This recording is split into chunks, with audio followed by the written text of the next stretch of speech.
नमस्कार मित्रों। आज की इस वीडियो में एक बार फिर से आप सभी का बहुत बहुत हार्दिक स्वागत है। हम आशा करते हैं कि आप सभी स्वस्थ होंगे, मस्त होंगे और पूरी तरह से अपनी तैयारी में व्यस्त होंगे।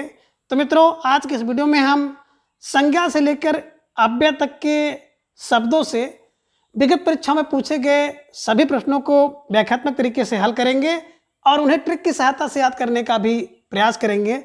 तो जैसा कि स्क्रीन पर आप देख पा रहे हैं, संज्ञा से अव्यय तक भाग 2। अब प्रश्न संख्या 1 है कि यह कौन सा सर्वनाम है, नीचे दिए गए विकल्पों में से सही विकल्प का चयन कीजिए। कहने का आशय यह है कि जो यह है, यह सर्वनाम का कौन सा भेद है। विकल्प ए की बात करें तो निजवाचक है, विकल्प बी पुरुषवाचक है, विकल्प सी निश्चयवाचक, या फिर विकल्प डी की बात करें तो संबंधवाचक है। देखिए मित्रों, बात करें हम लोग यह है कि तो यह जो है सर्वनाम है, और सर्वनाम की बात करें तो सर्वनाम का मतलब होता है कि संज्ञा के बदले, है ना, जिस शब्द का हम लोग प्रयोग करते हैं उसे सर्वनाम कहते हैं। सर्वनाम के कुल 6 भेद होते हैं और सर्वनाम की संख्या जो होती है 11 होती है। ठीक है ना। 6 भेद में 4 भेद आप देख पा रहे हैं। ठीक है ना। निश्चय, निज, पुरुष, संबंध, है ना, ये आप देख पा रहे हैं। अनिश्चय एक अगला भेद है, अनिश्चयवाचक, है ना। तो आपने देखा कि निश्चयवाचक, अनिश्चयवाचक, निजवाचक, पुरुषवाचक, है ना। तो पुरुष, निश्चय, अनिश्चय, संबंध और एक होता है प्रश्नवाचक। ठीक है ना। कुल 6 भेद होते हैं। अब 6 भेद में से कह रहे हैं कि यह कौन सा सर्वनाम का भेद है। विकल्प ए की बात करें निजवाचक में, तो निज का मतलब होता है, अगर बात हम लोग करें तो स्वयं, आप, खुद। ठीक है ना, उसे हम लोग कहते हैं निजवाचक। पुरुषवाचक में जिससे प्रथम पुरुष, मध्यम पुरुष और उत्तम पुरुष का बोध होता है, उसे हम लोग कहते हैं कि पुरुषवाचक। जैसे मैं, तुम, वह, है ना, ये ध्यान में रखिएगा। निश्चय की बात करती है किया जाए तो निश्चय में यह है पास के लिए और वह दूर के लिए। तो निश्चय में यह है, वह है, और बहुवचन के लिए ए और वे होता है। ये 4 जो है सर्वनाम के शब्द हैं जो कि निश्चयवाचक के अंतर्गत आते हैं। तो निश्चित रूप से आप समझ सकते हैं कि जो यह सर्वनाम है वो विकल्प सी निश्चयवाचक के अंतर्गत आता है।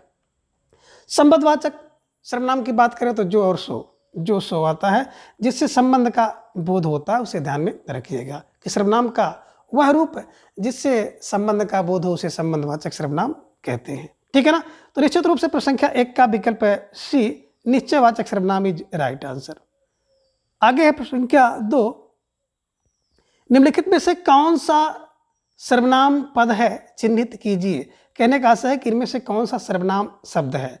विकल्प ए की बात करें तो राधा की बात करते तो राधा तो नाम है, अब नाम है तो संज्ञा हो जाएगा।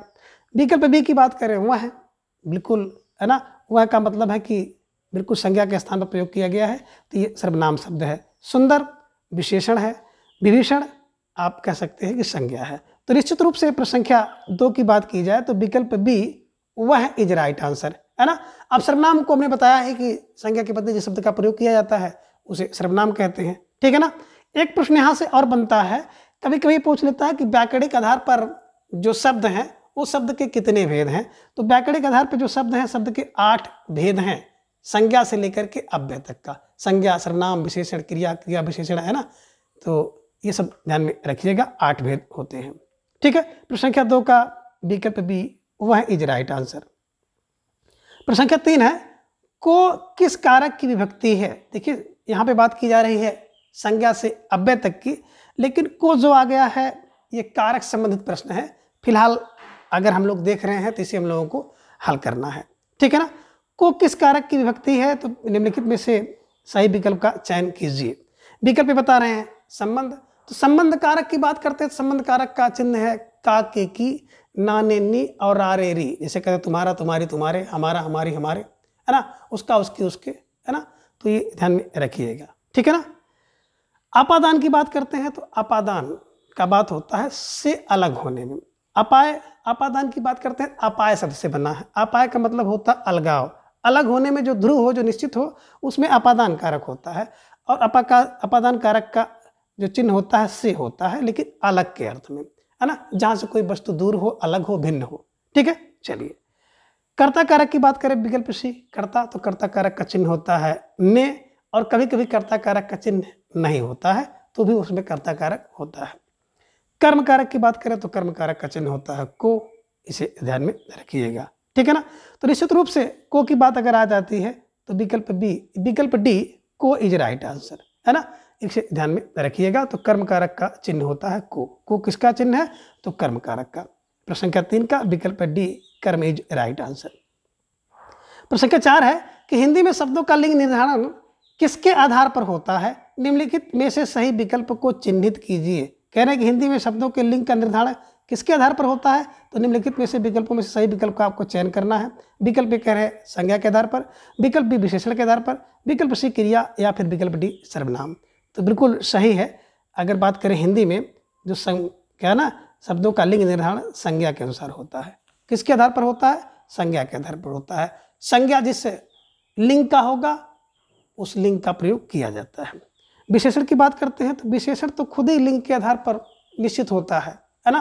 पुल्लिंग है तो विशेषण पुल्लिंग होगा, स्त्रीलिंग है तो विशेषण भी स्त्रीलिंग होगा, ठीक है ना। क्रिया की बात करें तो क्रिया का प्रयोग भी बिल्कुल लिंग के आधार पर किया जाता है ना, संज्ञा के आधार पर किया जाता है कि एक वचन का है कि दो बहुवचन का है, ठीक है ना, पुल्लिंग है कि स्त्रीलिंग है। सर्वनाम की बात करें तो सर्वनाम पे लिंग का कोई असर नहीं पड़ता है, इसे ध्यान में रखिएगा। एक प्रश्न कभी कभी बनता है निम्नलिखित में से किस पर लिंग का प्रभाव नहीं पड़ता है, तो ध्यान में रखिएगा सर्वनाम पर, ठीक है ना।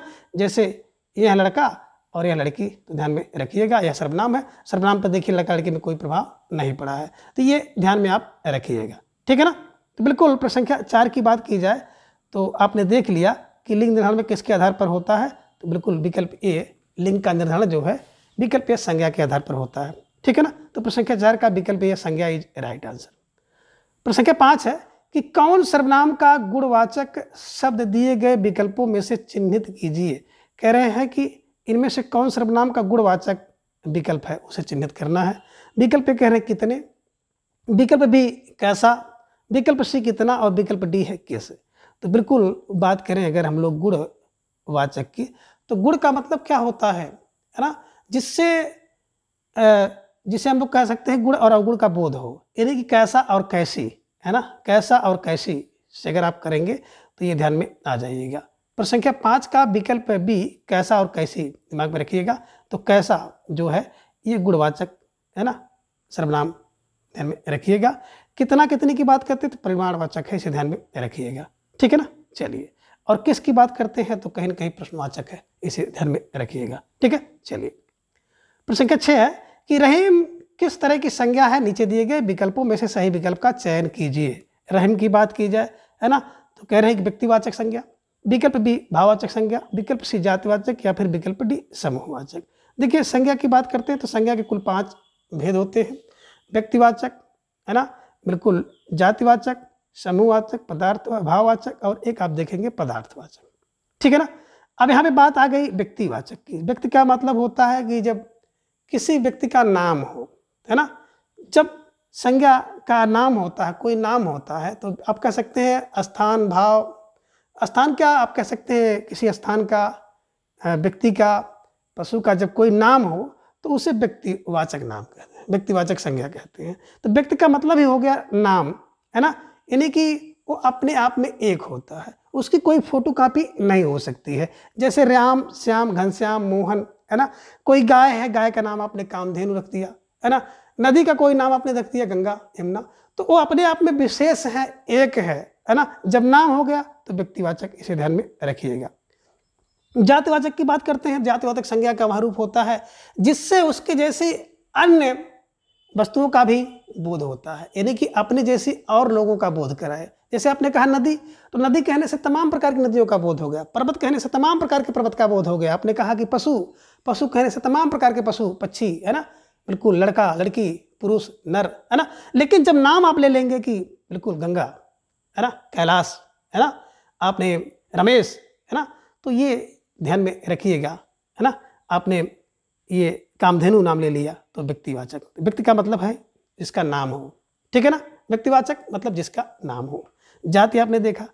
भाव का मतलब होता है बिल्कुल भाववाचक संज्ञा, वो संज्ञा है जो कि हमारे आपके अंदर बिल्कुल विद्यमान है ना, आदर्श रूप में है। उसको आप ना तो देख सकते हैं ना तो उसको छू सकते हैं, जैसे है ना, आप कह सकते हैं कि मित्रता है, ममता है, शत्रुता है, इस टाइप का जो भाव आपके हमारे अंदर है, ठीक है ना। शब्द का वह रूप विकल्प डी, जिससे समूह का बोध हो जाए उसे समूहवाचक संज्ञा कहते हैं। जैसे दल है, झुंड है, सभा है, गिरोह है, मंडली है, टीम है, ठीक है ना, तो उसे समूहवाचक शब्द संज्ञा कहते हैं, ठीक है ना। तो रहम क्या है, विकल्प ए व्यक्तिवाचक संज्ञा है, इसे ध्यान में रखिएगा। प्रश्न संख्या 7 है, वह तो घर बैठा था, वह तो घर, इसके बाद देखिए रिक्त स्थान है, बैठा था। उपयुक्त वाक्य में रिक्त स्थान की पूर्ति के लिए उपयुक्त अव्यय और उसका भेद होगा। अब क्या होगा, वह तो घर बैठा था, विकल्प आप देखेंगे, विकल्प ये घर के बाहर स्थानवाचक क्रिया विशेषण है, विकल्प बी घर में अधिकरण कारक, विकल्प सी घर के सामने समोच्च बोधक अव्यय, और विकल्प डी घर के अंदर संबंध बोधक अव्यय। अब इसमें कह रहे हैं कि क्या भरा जाएगा, उसका भेद क्या होगा। तो देखिए कहीं न कहीं अगर बात करेंगे कि वह तो घर है ना, घर में बैठा है, तो कहीं न कहीं अधिकरण होगा। क्या होगा, अधिकरण होगा। घर में बैठा है, अगर कोई व्यक्ति वस्तु है ना घर में होगा, तो निश्चित रूप से आप कह सकते हैं कि घर के भीतर है ना, ये संबंध बोधक अव्यय है। कहाँ पर है, बोले घर के अंदर है। अब देखिए यहाँ पे बात करेंगे, संबंध बोधक अव्यय तो है, लेकिन कारक की बात की जाएगी में पे पर, तो अधिकरण कारक होता है, इसे भी ध्यान में आप रख सकते हैं, ठीक है ना।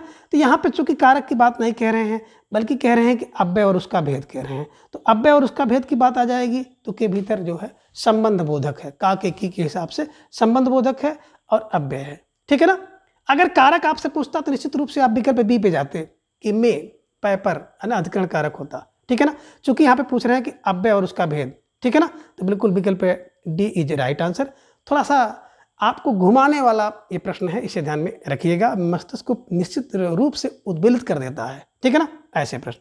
चलिए प्रश्न संख्या 8 है कि रेखांकित पद का कारक पहचान कर सही विकल्प चुनिए, है ना। रेखांकित पद का, इसमें रेखांकित पद तो दिखाई ही नहीं दे रहे हैं, ठीक है ना, तो कारक आपको निकालना है कि उसने अपने मित्र को पुस्तकें दी।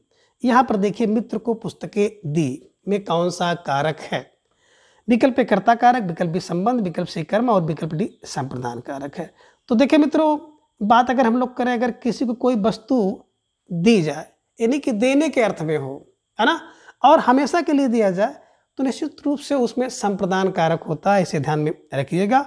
और प्रश्न संख्या 8 का विकल्प डी संप्रदान इज राइट आंसर, ठीक है ना।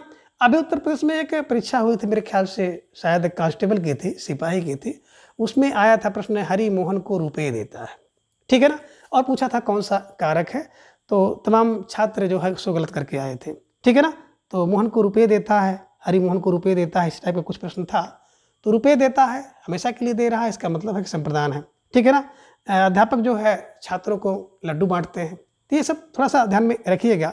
जब कोई वस्तु किसी को हमेशा के लिए दे दी जाती है, तो वहाँ पर संप्रदान कारक होता है, इसे ध्यान में रखिएगा। और प्रश्न संख्या 8 का विकल्प है डी को आप है ना बिल्कुल सही करिएगा, ठीक है। अब आगे है प्रश्न संख्या 9, आप वहां मत जाइए, रेखांकित पद का पद परिचय होगा।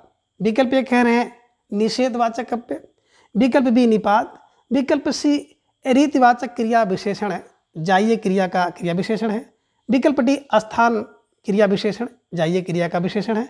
तो निश्चित रूप से जहाँ पे मत आ जाए तो आप बिल्कुल समझ लीजिएगा कि वहाँ पर मत जाइए, विकल्प ये है ना, आप कह सकते हैं कि निषेधवाचक अव्यय है, निषेधवाचक अव्यय है, वहाँ पर मत जाइए शब्द का प्रयोग किया गया है।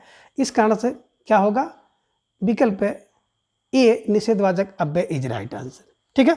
चलिए प्रश्न संख्या 10 है, किस वाक्य में विधेय विशेषण है, किस वाक्य में विधेय विशेषण है।